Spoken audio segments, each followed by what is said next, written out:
અહીંયા 500 ક્વાર્ટરમાં અમને એક જાતની તકલીફ નહીં થાય.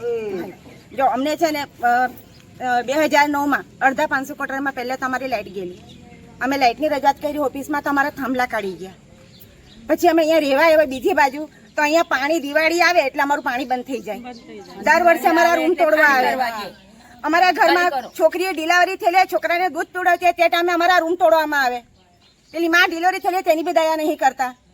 મોદી શું કહે છે કે બેટી બચાવ બેટીને પડાવ. આવી રીતના ઘર ખાલી કરાવે તો ગરીબ ક્યાં જાય? ગરીબને તો મોદી ઘર આપે છે, તો અમારા ઘર કેમ ખાલી કરે છે? અમને પાણી જોઈએ, અમને અમારું પોતાનું ઘર જોઈએ, અમને જમીન જોઈએ. અમારા માણસો, અમારા છોકરા બેરોજગાર છે, તેમને બેરોજગારી જોઈએ. અમારું આખું પેઢી અમારી જતી રહેલી છે આ તાપીમાં, તો અમને જ્યાં લગીને અમારું, અમે પહેલેથી વર્ષોથી રહેતા છે.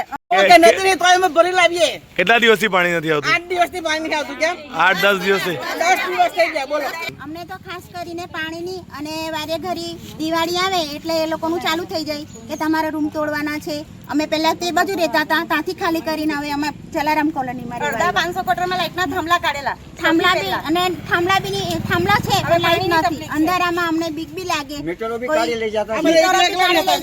કશે કામ જાય તો રાતના કોઈ કાઢીને બી લઈ જાય, વાડામાંથી પાછળ ચોરી બી થઈ જાય તો બીક તો લાગે જ ને.